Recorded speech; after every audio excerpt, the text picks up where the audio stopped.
ዕብራውያን ምዕራፍ 8 ቁጥር 12 እና ቁጥር 13ን በጌታ በኢየሱስ ክርስቶስ ስም አነባለሁ። የጌታ ቃል እንዲህ ይላል፣ በደላቸውን ይቅር እላለሁ ኃጢአታቸውንም ከእንግዲህ አላስብም።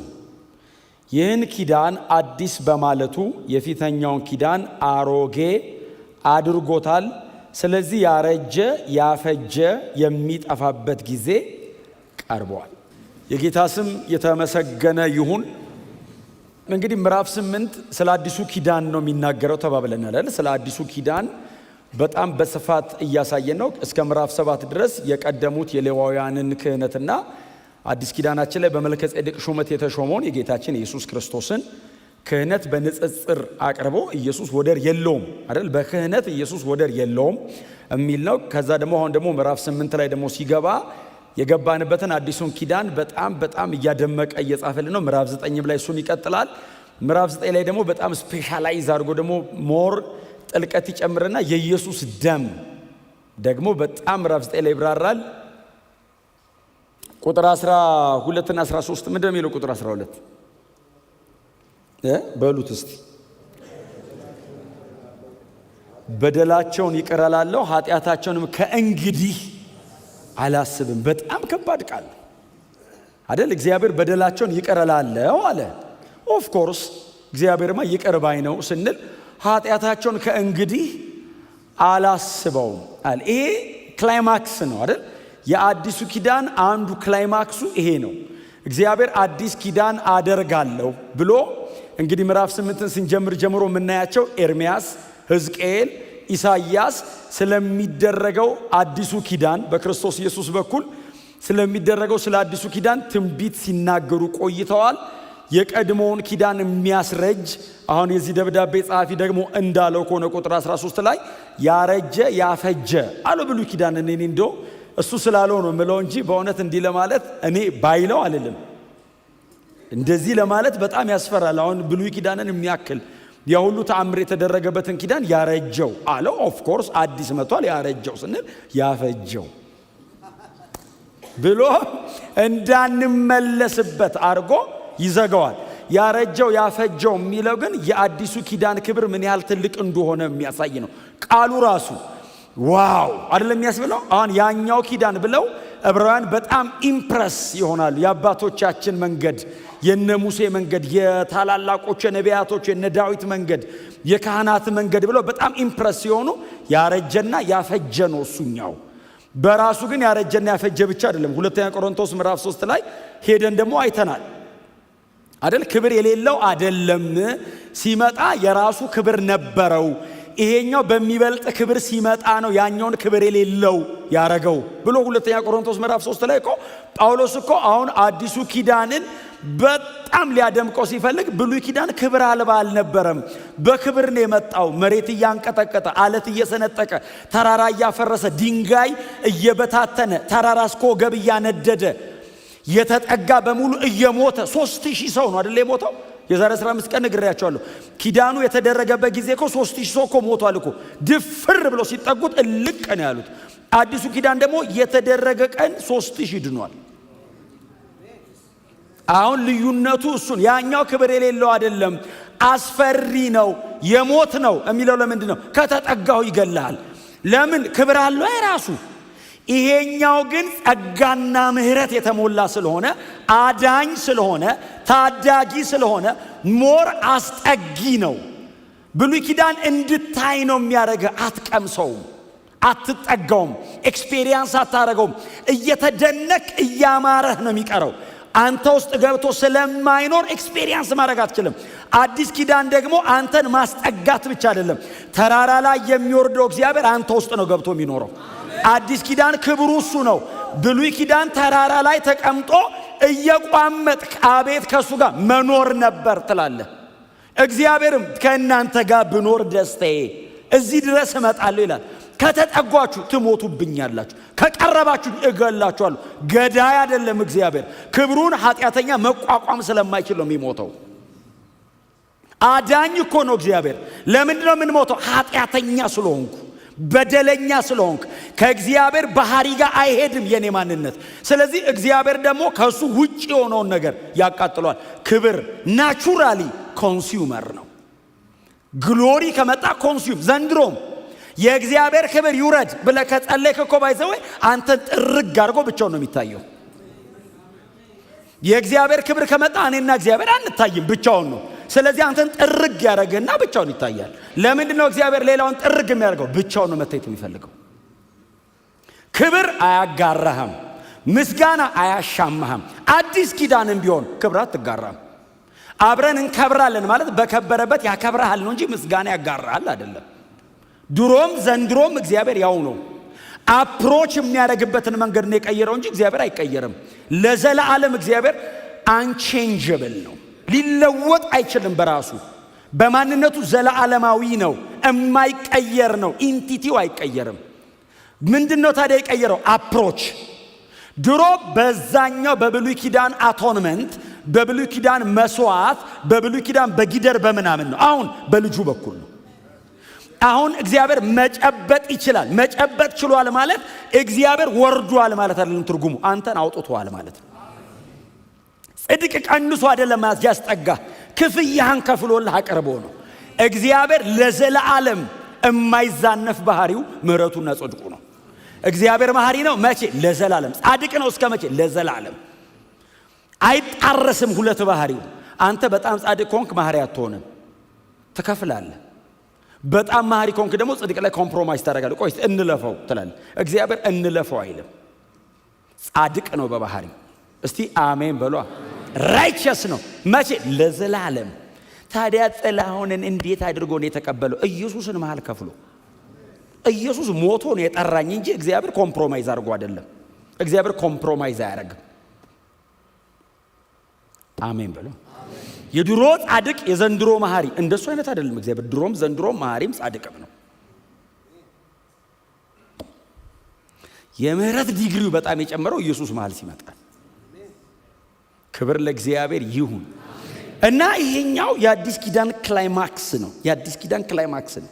ቁጥር 12 የዚህ የተደረገው ኪዳን አንዱ በጣም ክላይማክሱ ብሉይ ኪዳን እኮ ነው። ብሉይ ኪዳን እኮ ኢትስ ኮቨናንት አይደል? ዲያቴኬ የብሉይንም የአዲሱንም እኮ ዲያቴኬ እኮ ነው፣ እኩል ነው። ኪዳን የተደረገው ብሉይ ኪዳን ግን የሚቀርበው መስዋዕት የሚለው ትክክለኛው የዕብራይስጡም የግሪኩም ቃል ሲተረጎም መሸፈን ማለት ነው። ባይዞ ትርጉሙ መጋረድ ምንድነው? ልክ ሲቀርብልህ እግዚአብሔር እንዳይቆጣ ይሸፍናል፣ አያነጻህም። እግዚአብሔር ሸፍኖት ነው፣ አልፎ ነው፣ ተጋርደህ ነው። የአዲስ ኪዳኑስ መቀደስ ነው፣ ማንጻት ነው። ምንድነው የሚለው? ቁጥር 12 በደላቸውን ምን እላለሁ? ይቅር እላለሁ። ከዛስ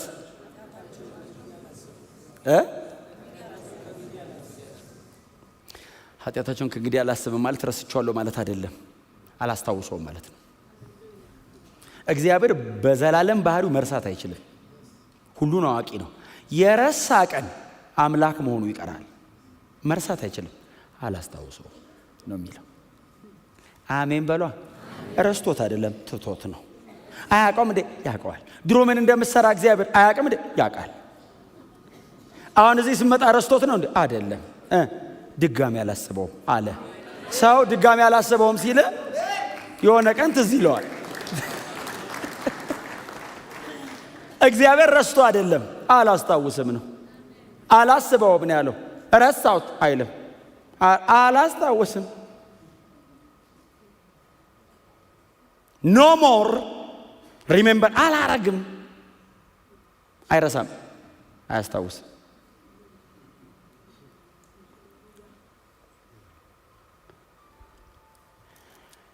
አላስበውም ማለት እግዚአብሔር አለማወቅ አይችልም፣ ማወቅ ብቻ ነው የሚችለው። ምን ያውቃል? ሁሉን ማወቅ አናቅም። ሁሉን ያውቃል ነው የምለው እንጂ ነው ሁሉን ማወቅ ምን ማለት እንደሆነ ራሱ አላቅም። አይምሮዬ ሁሉን ማወቅ አያቅም፣ ሁሉን የሚያቅም አላቅም። እግዚአብሔር ብቻ ነው ሁሉን አዋቂ። አሜን በሏ። ሁሉን ያውቃል ስትል ያንተ ሁሉ ከሆነ ነገር እስከሆነ ነገር ነው። ሁሉን ያውቃል እንላለን። የት በሰማይም በምድርም ያለው። ሰማይን ማን ያውቀዋል? እስካይ ነው የምታውቀው። ሄቨን ታውቃለህ? ሄደ አታውቅም። መንፈሳዊ ዓለም እዛ መላእክት ሰፈር ሄደ ታውቃል? አታውቅም። እግዚአብሔር ታዲያ ምንድነው? አይመረመርም። አትችልም። እግዚአብሔር የሚጠና የሚሸመደድ አምላክ አይደለም። ሊገለጥልህ በወደደ መጠን ነው የምታውቀው። የተገለጠልህን ራሱ ሸርፈ ነው የምታውቀው። እስቲ አሜን በሏ። እግዚአብሔር እወቅ ካለ ነገር ላይ ራሱ ከፍለ ነው የምታውቀው። አንተ የምታውቀውን ነገር የበለጠ የሚያውቅ ሌላ ሰውዬ አለ። የሆነ ሰውዬ ሲመጣ ደግሞ ከሱ በተሻለ ያጠና ደግሞ ይመጣል። በጣም ስፔሻሊስት ያደረገ ሰው ይኖራል። እግዚአብሔር እሷን ነገር የሆነ ቀን ና ያለው ና ያለውን አንተ መርምረ ፕላንት ሴል እኮ ተጠንቶ አላለቀም። እግዚአብሔርን ቶ ና ብሎ ከጠራው መካከል የፕላንት ሴል ቤቱ ላስረዳ። ውሃ ስንት ፐርሰንቱ ነው? እኔ ረሳሁት በእውነት ትንሽ ቆይ መሰለኝ 35% ነው ምድር ላይ ያለ የውሃ ክፍል አጠቃላይ የታወቀው ምን እንዳለበት ራሱ የሚታወቀው 65% ምናምን 70%ቱ ምን ይኑርበት ማን ይኑርበት ምን ይደረግበት ማንም አያውቅም። ሄደን አናውቅም። እንኳን ፈጣሪውን ነው የምልህ የተፈጠረው ራስህን መች ታውቀዋለህ? እግዚአብሔር እኔ መሐሪ ነኝ ይላል። የስ በቃ ገብቶኛል፣ እሱ ተረድቼዋለሁ። እግዚአብሔር መሐሪ ነው ስባል አሜን እላለሁ። በጣም አስደናቂ ነው እልና በመናው እኔን ማረኝ፣ እኔን ከማረ እላለሁ።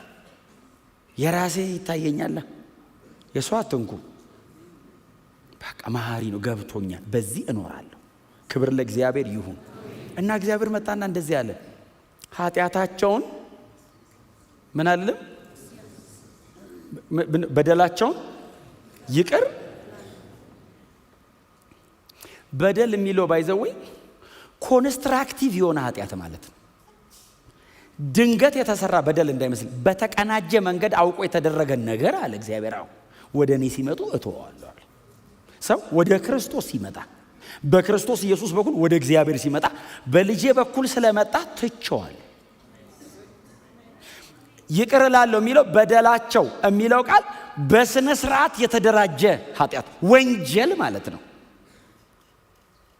ማንም ቢያገኝ ፍርድ ፊት አቁሞ ሊያስፈርድብህ የሚችል ቀጥሎ ኢንቴንሽናሊ የተሰራ ስራ ማለት ነው። አምልጦ ድንገት ሳይሆን አውቀ አቅደ የተሰራ ስራ ማለት ነው። አዲኪያ የሚል ግሪክ ቃል ነው የሚጠቀመው። አዲኪያ ማለት በውስጥ ያለ ሐሳብና በእጅና በእግር የተሰራ ድርጊት ማለት ነው። እቅድ አድርጎ በስነ ስርዓት ፕላን አድርጎ ዲዛይን አድርጎ የተሰራ አለ እግዚአብሔር። ልገለው የምችልበትን በደል ወደ እኔ በክርስቶስ በኩል ሲመጣ ይቅር እለዋለሁ፣ ትቼዋለሁ እለዋለሁ። ኃጢአቱን ደግሜ ክብር ለኢየሱስ ይሁን። እግዚአብሔር ብቻ ነው እንደዚህ የሚያደርግ አምላክ። ይሄ ባይዘው አምላክነቱ እኮ ነው። ማንም የሆነ በደል ካገኘ ደግመ እስከማትሰራው ድረስ ነው የሚተውህ። የደገምክ ቀን የድሮን የረሳውልህ እንዳይመስልህ። ከዚህ በኋላ ካረክ እግዚአብሔር እንደዚህ አለ፣ ረስቼው አይደለም አላስበው።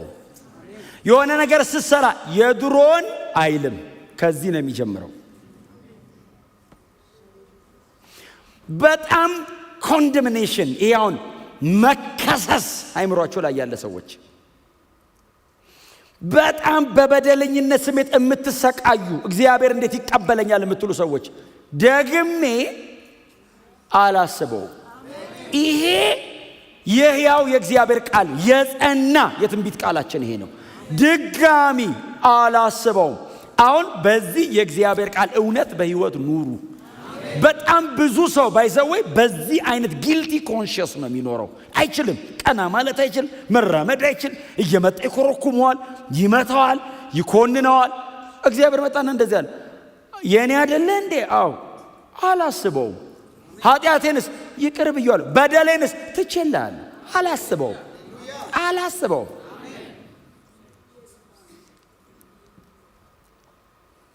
ጎናቸው ሰው እግዚአብሔር ድጋሚ አያስበውም በሉት። ንገሩት፣ እንዳትመለስበት በሉት። ደግሜ አላስብም ማለት the matter is settled eternally እግዚአብሔር ሴትል አድርጌዋለሁ ማለቱ ነው። ኢተርናሊ ሴትል አድርጌዋለሁ እና በሰላም ሂድ። ከመዝሙር የተጠቀሰ ቃል ነው።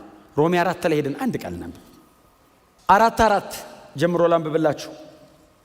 እንደዚህ ይላል ሮሜ ምዕራፍ 4 ከቁጥር 4 ጀምሮ፣ አንድ ሰው ሥራ ከሠራ ደሞዙ እንደ ስጦታ ሳይሆን እንደ ተገቢ ዋጋው ይቆጠርለታል። ነገር ግን ለማይሰራ ኃጥኡን ሰው ጻድቅ በሚያደርግ በእግዚአብሔር ለሚያምን ሰው እምነቱ ጽድቅ ሆኖ ይቆጠርለታል አለና ቁጥር 6 ላይ ዳዊትም ጽድቅ ያለ ሥራ ስለሚቆጠርለት ሰው ብፅዕና እንዲህ ብሏል፣ መተላለፋቸው ይቅር የተባለላቸው ኃጢአታቸው የተሰረየላቸው ብፁዓን ናቸው። ኃጢአቱን ጌታ ከቶ የማይቆጥርበት ሰው ብፁዕ ነው። በጣም በትሕትና ጎናችሁ ያሉ ሰው ብፁዕ በሉት። ኃጢአቱን እግዚአብሔር የማይቆጥርበት ብፁዕ ነው። የማይቆጥርበት ማለት ሁሌ ከዚህም ከመጣ አይቆጠርብኝም እያለ የሚሰራ ማለት አይደለም። እንደዚህ አይነት ትምህርት የለውም መጽሐፍ ቅዱስ አፍተረው። እንደዚህ አይነት ትምህርት የለውም። እንደዚህ አይነት ነገርማ አናወራም እዚህ ቤት። እያወራ ያለው ምንድን ነው? እስከ ዛሬ አድርጎ ሆኖ መጥቶ በእግዚአብሔር ፊት ውድቅ ሲል እግዚአብሔር አልቆጥረውም የባለፈውን። ዳዊት እንደዚህ ያለ ብፁዕ ነው። እንደው የማርከው ዳዊት ያውቃላ ምን ያልሰራው ስራ አለ። ዳዊቷ ምን ያህል ሆነዋል ቤተ መቅደስ ካልሰራው ሲል እግዚአብሔር ምንድን ነው ያለው? እጅ ደም በደም ነው አለው። ይህን ሁሉ ስፈጅ ኖረ መተል ስርዓት ሰራም ካንተ የሚወለድ አለ ያ ልጅ አለ። እሱ ምን የሰላም ሰው ነው እሱ ይሰራልኛል አንተ አትሰራም አለው። እግዚአብሔርስ ምህረት አድርጌልሃለሁ ብሎት ከዘርህ ወይንም ከትውልድህ ዙፋን ላይ የሚቀመጥ አይጠፋም አለው። ተንበርክኮ ኃጢአቱ ማይቆጠርበት ሰው ያን ሁሉ አድርጎ እግዚአብሔር መጥቶ እንደዚህ ሲለው ዳዊትን እንደውም ብዙ ጊዜ ጠቅሰዋለሁ። እዚህም እግዚአብሔሩ ያለው እቀጣለሁ ሲለው እንደው አለው በክፉ ሰዎች እንዳጥለኝ በጣም በሚወዱኝ እጅ እንዳጥ ወዳጅም ሲመታ ኧረ በራሴ እጅ ላይ አትጣለኝ እኮ ነው። አንተም ራስን ብቀጣ አትችለው። አንተ እጅ ላይ አርገኝና የፈለከውን አርጋለሁ።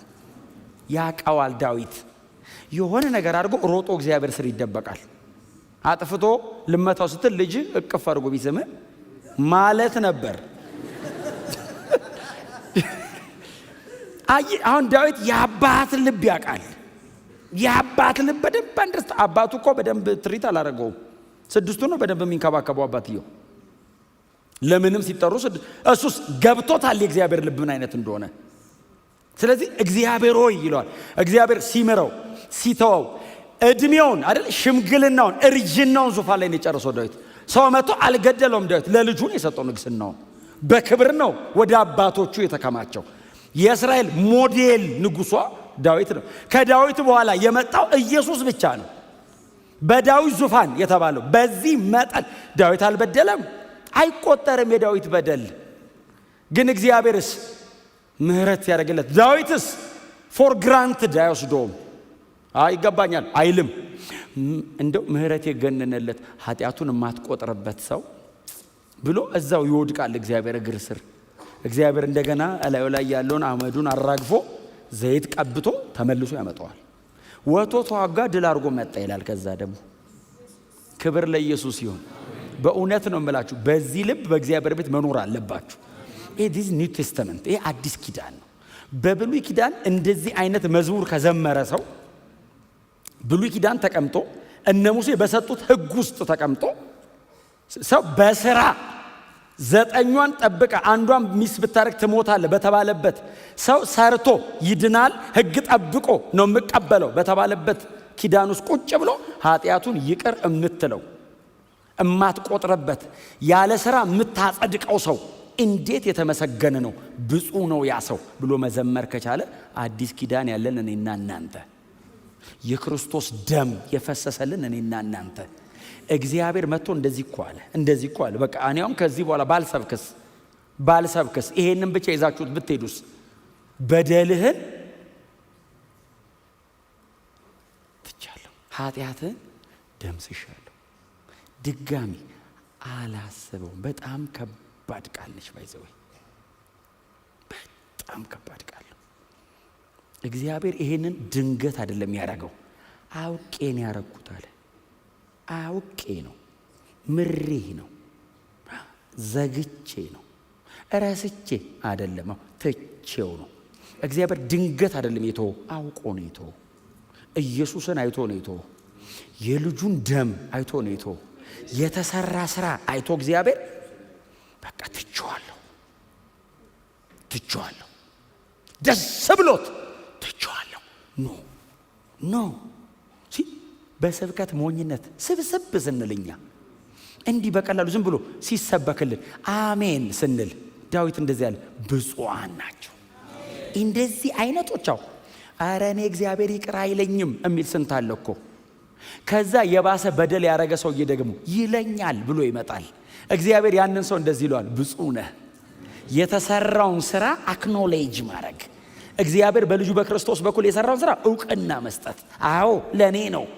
የክርስቶስ ደም ይቀድሰኛል፣ ያነጻኛል፣ ኃጢአቴን ከላይ ላይ ያስወግድልኛል። እግዚአብሔር ድጋሚ እንዳያስበው ያደርገዋል። ኃጢአቱ እኮ እኔ ጋር እኮ አይደለም ያለው። እኔንማ ቀድሶኛል፣ እኔንማ አንጽቶኛል፣ እኔማ ንጹህ ነኝ። የተሰራውን ስራ ግን እግዚአብሔር እንደገና ካጠፋህበት ከእንትኑስ ከሪሳይክል ቢን ውስጥ አያወጣም። እግዚአብሔር ከዘጋበት በቃ የለም። እኔ እናንተ የለም እያለ ነው የምንኖረው። እግዚአብሔር ግን አላስታውሰው። እኔና ኦሬ የለም እኔ አራኔ አይደለሁም። ለምን አዲስ ፍጥረትና ተቀይረሃላ። በዚህኛው ኪዳን እኮ የባህሪ ለውጥ ብቻ እኮ የማንነት ለውጥ ነው ያረከው። ማንነት ተቀይሯል። እንዲህ ስተረግ አንዳንዴ ድሮ የምታወሩበት ሰፈር ሄዳችሁ ወሬ ጠፍቶባችሁ ያውቃል? ቋንቋው ምንድን ነው የሚያወሩት? ድሮ እኮ አንተ ነህ እኮ የምትመራው። ማንነት እኮ ነው፣ የማንነት ለውጥ ነው። በቃ ተለውጠሃል፣ ሌላ ሰው ነህ። በክርስቶስ ኢየሱስ አዲስ ፍጥረት ሆነሃል። በደሉን በሙሉ እግዚአብሔር ምን አስወግዶታል ከላይ ላይ። በጽድቄ ፊት መቆም ይችላል ብለዋል። እግዚአብሔር ሆይ ነገሩ ሙሉ በሙሉ ጥፍት ብሎ ነው? አይ አለ እዛ እንትን ውስጥ። ታዲያ የሆነ ቀን ትዝ ብሎ አይ አላስበው። አልሰራህም አይደለም ይልህ፣ የሰራውን አላስበው ትቻለሁ። ይሄ የኢየሱስ ደም ጉልበት ነው። ደሙ ምን ያህል ጉልበተኛ እንደሆነ እዩት። አቅሙን እዩት። የተሰራው ስራ ምን ያክል ክቡር እንደሆነ እዩት። በእውነት ነው የምላችሁ፣ እኛ ክፉ የምናደርግ አይደለንም፣ ክፉዎች ነን። አይ ስተህ አይደለም ክፉ የምታረገው። ክፉ በማንነት ምንድን ክፉ ነኝ። ክፉ ሊትራሊ ክፉ፣ ምንም ደግ ነገር የማይገኝብኝ የኢየሱስ የመስቀል ስራና የደሙ ኃይልስ ጻድቅ ነው ያደረገኝ። ጻድቅ ማለት ከድቅድቅ ጨለማ ድምቅ ያለ እኩለ ቀን ማለት ነው። ከእኩለ ሌሊት እኩለ ቀን የመጣ ነው። በቅጽበት በ3 ደቂቃ ነሳ። የእግዚአብሔር ልጅ ነህ ሲባል ድምቅ ያለ ፀሐይ።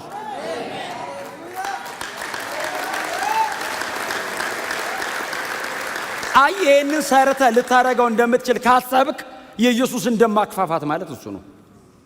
ኧረ እኔ ድሮም እችል ነበር። ድሮም እኮ ባህሬ ጥሩ ነበር። ጥሩ የሚባል የለም፣ ክፉ ነው። በጣም ሳይኮሎጂካሊ ትሪት የተደረገ ሰው አይደለም እዚህ ቤት ያለው፣ ክርስቲያን ነው እዚህ ቤት ያለው። አያሁን እንትን የማያረግ እንትን የማይሰራ እንትን የማይሆን አይደለም። እንደሱ አይነት አይደለንም። ህይወት ነው የተቀየረው። ህይወት እዚህ ቤት ከክርስቶስ ጋር ነው የምንኖረው። የዘላለም ህይወት ነው ያለ። እንዴ እንትን አላረግም፣ እንትን አላረግም፣ እንትን አያረግም። ልዩነታችን የባህሪ አይደለም፣ የህይወት ነው። እኔ የዘላለም ህይወት አለኝ። እስቲ አሜን በሏ። ህይወት ነው፣ ካራክተር አይደለም። ባህሪው ምንም ጥርጥር የለውም። ይሄ ህይወት ውስጥ ካለ እየወረሰ ይመጣል። ትቀየራለህ፣ ምንም ጥያቄ የለውም። እሱ ጥያቄ ውስጥ ራሱ አይገባም። ቀይር ያረጋል። ኢየሱስን የሚመስል ደቀ መዝሙሩ ያረጋል። ልዩነታችን ግን የባህሪ አይደለም። እማይዋሽ ምናምን እንደሱ አይነት አይደለም። እሱ ፍሬው ነው፣ ምንጩ ህይወቱ ነው። ምንጭ እዚሁ ከፍቶታል። የህይወት ልዩነት ነው ያለን። እንትን የማያረጉና የሚያረጉ ዓለም ላይ አይደለም እግዚአብሔር ያደረገው። የልጄ ህይወት ያለውና የሌለው ነው። ክብር ለኢየሱስ ይሁን። ይሄንን ማድረግ የቻለው ኢየሱስ ነው በመስቀል ስራ። አብም የተቀበለው የልጁን ስራ ነው። እኛንም የተቀበለን ኢየሱስን ብሎ ነው። በክርስቶስ በኩል ስትመጣ ነው ቁጥር 12ን ፉልፊል የምታደርገው። አላስበውም፣ አዎ ትቼዋለሁ የሚልህ ይቅር ብያለሁ የሚልህ በክርስቶስ በኩል ስትመጣ ነው። ከዛ ውጭስ በፍጹም ልትጠጋው አትችልም እግዚአብሔርን። ክርስቲያን የሚመስል ሞዴፊክ ኦሪጂናል ካልሆን ካድን ነው። እስቲ አሜን በለው። ባህሪው በጌታ አይመስልም። ሁን ብራዘር፣ አትምሰል፣ ሁን ና ወደ ጌታ። እስቲ አሜን በሏ።